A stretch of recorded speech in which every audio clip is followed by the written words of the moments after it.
Pour moi, la Bible est la parole de Dieu. La Bible, c'est la révélation. La Bible, c'est la vérité. C'est une marche. C'est une marche des origines, c'est une marche du monde du temps. La Bible, c'est une marche de l'histoire vers l'éternité. C'est un livre qui me parle de Dieu, c'est un livre qui me parle des peuples, qui me parle de l'histoire du monde, mais c'est un livre qui me parle aussi de moi-même, de mon cœur, de mon âme, de mes pensées, de mon cheminement. Je peux dire que je suis façonné par la Bible tout au long de mon existence.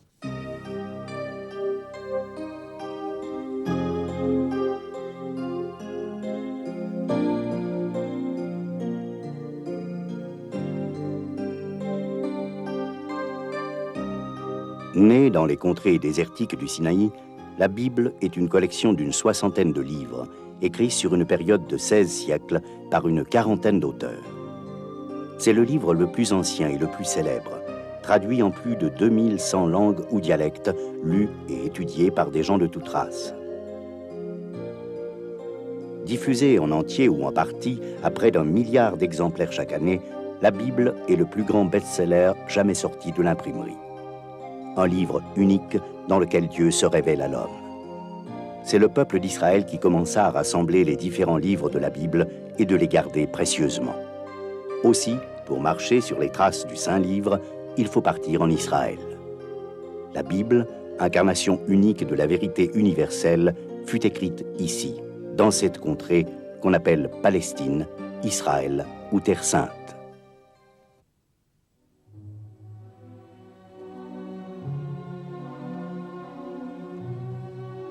Bien avant qu'il se mît à prêcher, lorsqu'il était enfant, Jésus vécut à Nazareth. Il connaissait par conséquent beaucoup mieux toute la région de la vallée de Jizréel que celle de la mer de Galilée. Jésus n'ignorait pas non plus la signification de l'étendue qu'on appelle les plaines de Megiddo, d'Armageddon. Le dernier livre du Nouveau Testament nous fait part du temps à venir où toutes les armées de l'univers se rassembleront dans une vallée, afin de combattre les forces de la lumière pour, finalement, essuyer la plus cuisante des défaites. La route principale Afula-Tibériade se dirige vers le nord-est au-delà du village de Naïn. Jésus et ses disciples traversèrent maintes fois cette vallée en empruntant une route qui longe la base de cette gigantesque colline, plus connue sous le nom de Mont Tabor. Jésus atteignit le village de Naïn par le chemin parcouru aujourd'hui par les cars des transports en commun. Le paysage est resté le même depuis 2000 ans.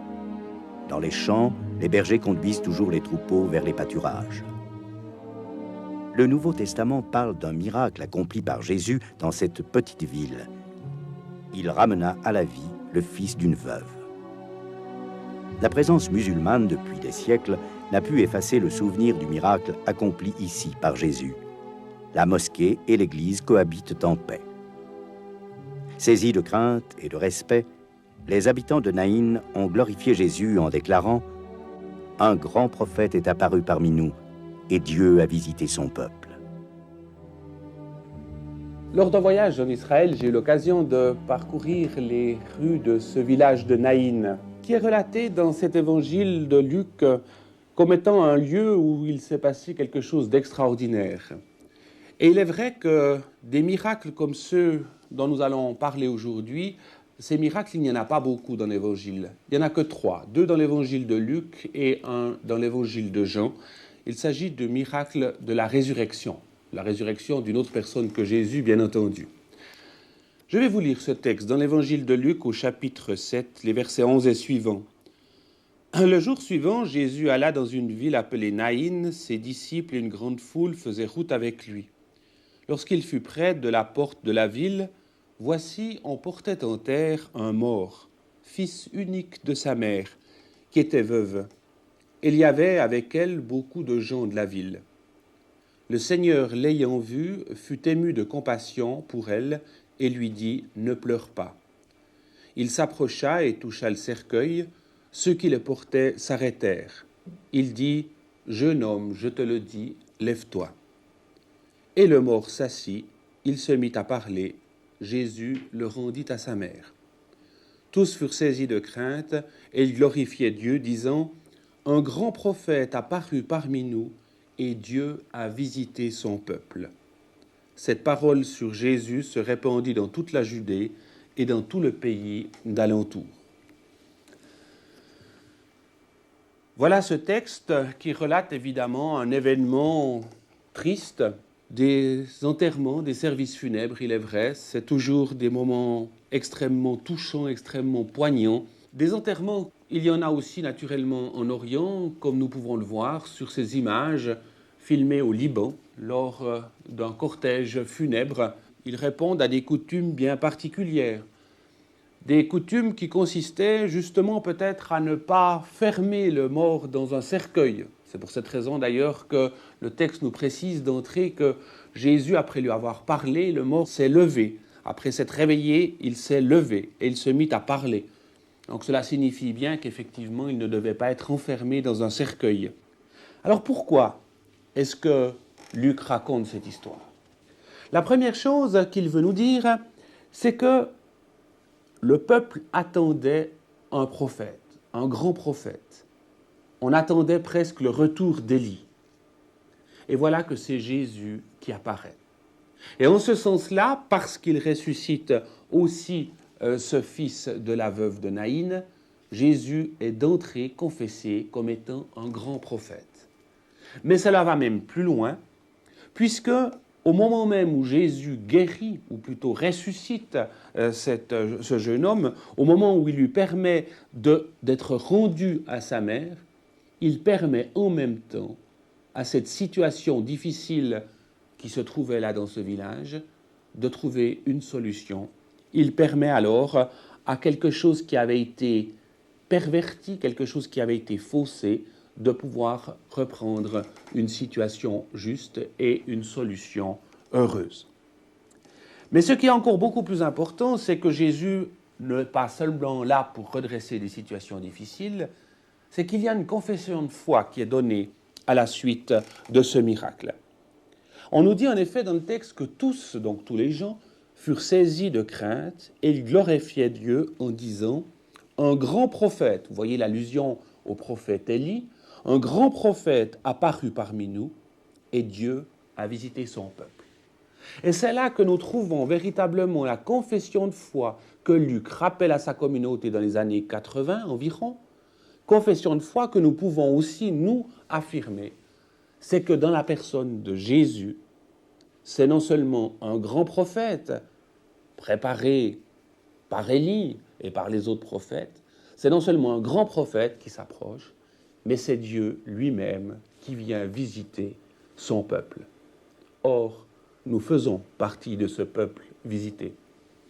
Nous aussi, nous avons droit, parce que Dieu en a décidé ainsi, nous avons droit à une visite de Dieu dans nos vies personnelles. Et peut-être nous trouvons-nous justement dans une situation aussi difficile que celle de cette veuve. Et alors la confession de foi de Luc, confession de foi que nous partageons aujourd'hui, que les chrétiens partagent aujourd'hui, c'est de pouvoir dire « Dieu vient nous visiter dans la personne de son Fils ». Ce Fils qui se manifeste aujourd'hui à travers l'Église, à travers l'Évangile, à travers la compréhension des Écritures, cette visite alors permet aux situations difficiles de pouvoir, non pas d'une manière complètement extraordinaire ou magique, mais d'une manière spirituelle, de pouvoir trouver une solution. Et il est intéressant de voir que dans ce récit, et ça c'est peut-être la différence avec le récit d'Élie dans le livre des rois, c'est que la veuve dans cette histoire ne demande rien. Ne demande rien à Jésus. Ce n'est pas elle qui va trouver Jésus et qui lui dit « Aie pitié de moi, aie pitié de mon fils » ou quelque chose dans ce genre-là. Pas du tout. On nous dit simplement que Jésus a posé son regard sur elle, l'ayant vue, et qu'il fut ému de compassion. C'est-à-dire que tout à coup, la compassion, n'est-ce pas, c'est le fait de souffrir avec. Tout à coup, dans cette situation-là, Jésus souffre avec cette veuve. Il souffre non seulement de la séparation de ce qu'elle peut elle-même vivre, mais il souffre de cette situation d'une femme complètement démunie, désarmée vis-à-vis de la société, vis-à-vis du monde dans lequel elle se trouve. Et sans qu'elle n'ait rien demandé, c'est Jésus, par grâce, pour employer un terme qui nous est cher, par grâce, Jésus va alors permettre à cette situation difficile de se retourner. C'est donc bien là, je crois, le sens profond de cette visite de Dieu à son peuple. Ce n'est pas une visite que Dieu fait parce qu'on supplie de le faire. Ce n'est pas une visite que Dieu fait parce qu'on a trouvé les moyens de décider Dieu à nous faire rendre visite, mais c'est simplement une visite que Dieu fait parce que dans la mesure même où il nous rend visite, il nous apporte une vie pour ce Fils, mais aussi une vie nouvelle pour chacun d'entre nous.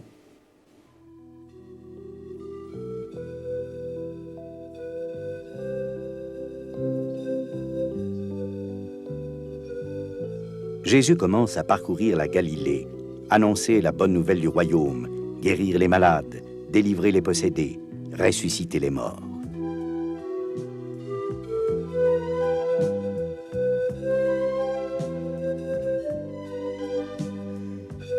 Jésus a fait revenir à la vie la fille de Jaïrus.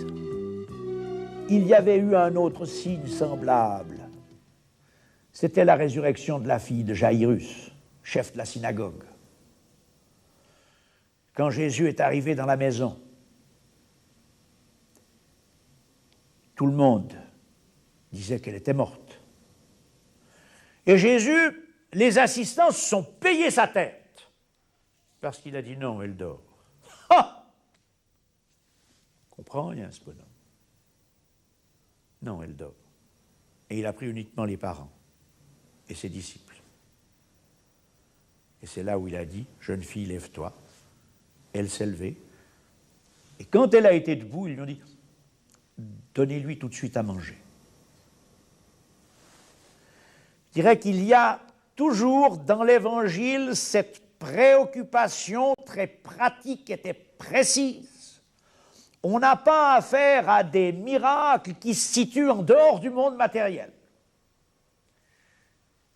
Quand Jésus fait lever la jeune fille, Talita Koumi, donnez-lui à manger. Une prescription thérapeutique de bonne hygiène alimentaire, alors qu'il y a eu un miracle de résurrection. Et n'oublions pas que juste avant, il y avait eu la fameuse guérison de la femme dont on nous dit qu'elle avait des pertes de sang depuis des années et des années, qu'elle avait consulté beaucoup de médecins et qu'elle y avait pratiquement épuisé sa fortune sans amélioration. Et que quand cette femme est venue par derrière toucher Jésus, Jésus, alors qu'il était dans une cohue, a dit « Qui m'a touché ?» Et ses disciples ont dit « Non, mais enfin quand même, tu charries, Seigneur. Tu demandes qui t'a touché alors qu'on est à se couiller les uns contre les autres. Oui, mais j'ai senti qu'une force m'a quitté. » Et là, Jésus donne une indication. Quand des choses comme une guérison de la femme qui a une perte de sang se produisent, il sent une force le quitter. Or donc, quand la fille de Jaïr doit ressusciter, doit revivre, il doit aussi sentir une force le quitter. Et quand Lazare sort du tombeau, il doit aussi sentir une force le quitter. Oh, je ne veux pas dire que cette expression nous explique beaucoup de choses. Elle nous place devant certains mystères plus complets. Mais elle nous montre en tout cas que ce que les évangélistes ont consigné, et ils l'ont bien consigné, même si nous n'y comprenons rien, c'est quelque chose qu'on ne peut simplement pas biffer en disant « ça n'a pas existé ». Ça a existé, on ne comprend pas, c'est étonnant, mais oui, on peut parfaitement dire que ce sont des miracles qui sont là pour faire expliquer ce grand miracle qu'est la résurrection du Christ, et que par conséquent, on pourrait les prendre dans un sens symbolique. On peut tout prendre dans un sens symbolique. Mais disons-nous bien, quand on veut recourir à l'explication symbolique, qu'il n'y aurait pas de symbole s'il n'y avait pas d'abord une réalité première. Le père de la fillette vient lui dire « Ma petite fille est en train de mourir. Viens, vite. Parce que si tu la touches, si tu lui imposes les mains, tu la guériras. »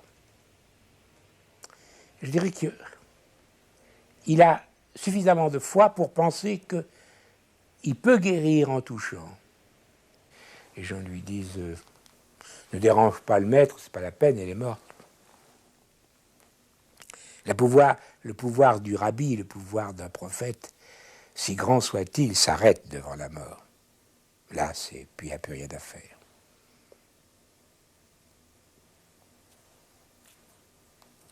Et c'est alors qu'en lui, car c'est la première fois qu'il va le faire, il y a quelque chose de prodigieux. Car il y a aussi la foi de l'homme Jésus en Dieu. Il y a la foi de tous ces gens. Il y a la foi de la femme. Il y a la foi du Père. Et puis il y a la foi, après tout, de Jésus lui-même. Car il est homme, et il y a Dieu qui est très présent, mais c'est un homme. Et alors, je dirais que devant aussi cette souffrance qu'il ne supporte pas, alors, il lui vient sans doute à l'esprit que Dieu non plus ne peut pas supporter ça.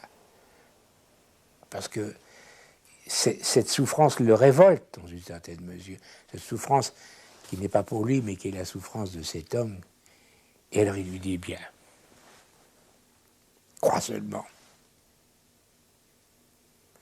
Et c'est alors que va se produire cette résurrection. Et alors il lui dit, jeune fille, lève-toi. Et elle se lève. Et alors là, il dit, et n'en parlez à personne. Un peu comme s'il avait bousculé le plan. Et je dirais que c'est comme s'il y avait quelque chose qui n'avait pas été prévu. Et je le comprends, ce passage, comme, dans une certaine mesure, la toute-puissance de la prière. La toute-puissance. À la limite, tout est possible. Il n'y a rien d'impossible. Et dans une certaine mesure, on peut tout arracher à Dieu.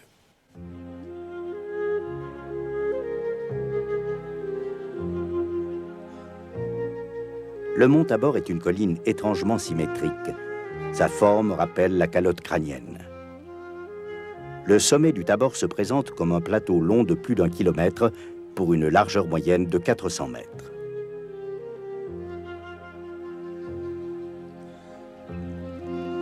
En raison de son importance stratégique, la montagne fut souvent couronnée de fortifications et de monastères dont les ruines jonchent encore le sol. Au pied du mont Tabor, on aperçoit le village blanc de Dabourié. Ce nom tire sa racine du mot hébreu Dvorah, abeille, la même que pour le prénom Déborah. Mais quel lien entre cette vaillante prophétesse d'Israël et le mont Tabor? Eh bien, c'est ici, sur les pentes de cette montagne boisée, que Déborah a conduit l'armée d'Israël à une grande victoire. En Terre Sainte, on est stupéfait de découvrir presque à chaque pas des noms de lieux, de villages, de rivières ou de montagnes qui nous font revivre merveilleusement les récits bibliques. À l'époque de Jésus, une ville relativement importante était perchée tout au sommet du Tabor. Nous sommes ici au sommet du mont Tabor. De ces 600 mètres d'altitude, le mont Tabor domine la vallée d'Israël, ainsi que les collines de Haute et de Basse Galilée. Au pied de ce mont passait la Via Maris, ce qui explique que ce mont est devenu un point stratégique. Au cours de la première révolte des Juifs contre les Romains, Flavius Joseph fit ériger ici, sur le Tabor, une immense forteresse qui résista contre les armées de Titus. De ce mont Tabor, nous avons une vue magnifique sur la vallée d'Israël. Cette vallée est recouverte de cultures, de plantations, de céréales. Imaginez un moment que nous sommes au siècle dernier et la vue était une vue de désolation. Les collines étaient dénudées, la vallée recouverte de marécages. Et c'est formidable de pouvoir admirer le travail des pionniers fait par les Israéliens sur ces collines. Devant nos yeux, nous vivons l'accomplissement des prophéties bibliques. Dans le livre d'Ézéchiel, il est dit que cette terre dévastée deviendra un jardin d'Éden. Le mont Tabor était considéré généralement comme le site de la transfiguration de Jésus. Ici, le Christ transfiguré apparaît dans la lumière près de Moïse et près d'Élie. La route qui mène au sommet passe à travers une large porte médiévale et on arrive à la magnifique basilique de la Transfiguration construite en 1924 par les catholiques. Cette basilique est construite dans le style d'architecture chrétienne des 4e et 5e siècles et dont la beauté est réellement frappante. L'abside centrale contient une très belle mosaïque représentant la transfiguration. Sur la montagne du Tabor, Jésus est venu avec 3 de ses disciples. Et devant eux, il a été transfiguré. Et à ce moment-là sont apparus Moïse et Élie. Imaginez l'étonnement des disciples qui voyaient Moïse et Élie sur la montagne. Il y a eu une conférence à 3, on peut dire une conférence au sommet. Moïse, Élie, Jésus. Moïse représentant l'Ancienne Alliance, les 5 livres de Moïse, Élie représentant tous les prophètes, et Jésus, Yeshua, représentant la Nouvelle Alliance. Ainsi, tous les 3 sont réunis montrant la Bible tout entière. Et une conversation s'est engagée. Je pense que Jésus parlait de son prochain départ et bien sûr de son futur retour en Israël. La transfiguration de Jésus, qu'est-ce que c'est? C'est d'abord un passage bien incompréhensible de l'Évangile. Incompréhensible d'abord pour les premiers acteurs et incompréhensible souvent pour les lecteurs. Jésus se trouve sur le Tabor et tout à coup, Jésus est pris dans une lumière étonnante. C'est en tout cas ce que voient les disciples qui sont avec lui. Et ils voient Jésus qui discute avec 2 personnages, eux aussi luminescents. Ils reconnaissent, parce que ces personnages doivent avoir ces traits caractéristiques que la tradition de l'époque leur donnait, Moïse et Élie. Jésus qui s'entretient avec ces personnages importants du passé, ces figures emblématiques de la religion d'Israël. Alors, Pierre, comme toujours, « Seigneur, il est bon pour nous que nous soyons ici, on dresse 3 tentes. » Et ils vont s'affairer, mais ils regardent. Ils regardent. Parce que c'est troublant. Que veut dire ce texte?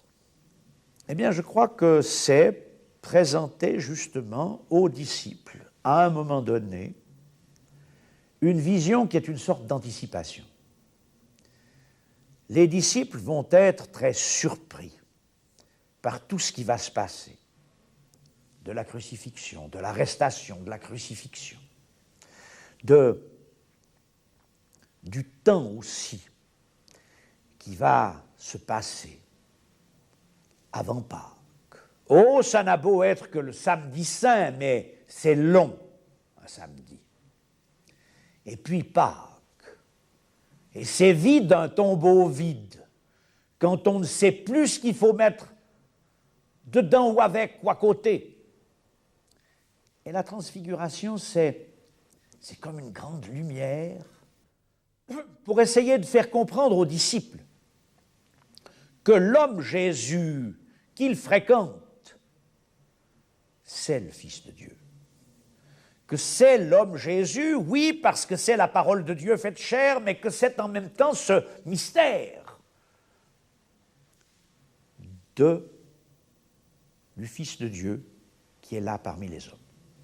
Ça sera toujours un mystère pour tout homme, jusqu'à ce que nous voyons face à face. Et ça, c'est vrai, Tertullien l'a bien connu, Tertullien qui voulait comprendre, qui voulait tout comprendre, parce que c'était un avocat rationaliste. Tertullien a bien compris que nous serions devant certaines vérités de l'Évangile, toujours confrontés avec le mystère, et on doit croire, parce que c'est absurde, parce que c'est incompréhensible, parce que c'est inanalysable intellectuellement parlant. Jésus apparaît transfiguré. Jésus apparaît rayonnant de gloire à des disciples qui se disent « il est bon pour nous d'être ici ». Ils comprennent que c'est intéressant que cette image du Christ, ils se la mettent dans les yeux. Ils ne savent pas à quoi ça va leur servir, mais ils se disent que c'est important, que l'image de Jésus, dialoguant avec Moïse et Élie, ils l'aient dans l'œil, ils la mémorisent dans leurs souvenirs, elles s'inscrivent dans leurs neurones et qu'elles puissent ressortir à un moment donné. Quand il leur faudra effectivement comprendre certaines choses, alors cette image sera une clé ce que j'aimerais bien dire à des chrétiens qui se demandent ce que le récit de la transfiguration veut dire pour eux. Eh bien, je crois que le récit de la transfiguration veut dire pour nous ceci, qu'il y a dans notre évolution religieuse des signes que nous recevons et que nous ne comprenons pas sur le moment, mais qui sont là pour qu'on les emmagasine, pour qu'on retienne cette image, et pour que cette image, un jour, elle vienne éclairer alors une situation où il sera nécessaire qu'il y ait cette image dans l'arsenal des images que nous avons dans notre inconscient. Je crois que la transfiguration, elle est là parce qu'en fait, celui qui fait la parole de Dieu sait très bien ce qu'est l'homme et il sait très bien que cet homme a un inconscient. Et la transfiguration, c'est une figure qui se projette dans notre inconscient pour qu'à un moment donné, elle puisse nous éclairer, qu'elle puisse revenir dans notre conscient et qu'elle puisse nous dire ce qui doit nous être dit à propos de ce Jésus dont autrement le sacrifice du Golgotha nous aurait complètement désarçonnés. Du sommet de Tabor, voici le soleil qui se couche sur la ville de Nazareth. Ici, la lumière rayonnait du visage glorieux du Christ, espérance du chrétien appelé par-delà la mort à partager sa résurrection. En face, sur Nazareth, pointe le minaret de la mosquée qui côtoie les églises chrétiennes et les synagogues de la ville juive. La population de cette ville, composée aujourd'hui de chrétiens, juifs et musulmans, symbolise ainsi la portée universelle du message d'amour du Christ. Jésus est venu de Nazareth pour annoncer la bonne nouvelle du salut à tous les hommes. Selon ce que déclare l'évangile de Jean, « Car Dieu a tant aimé le monde qu'il a donné son Fils unique, afin que quiconque croit en lui ne périsse point, mais qu'il ait la vie éternelle. »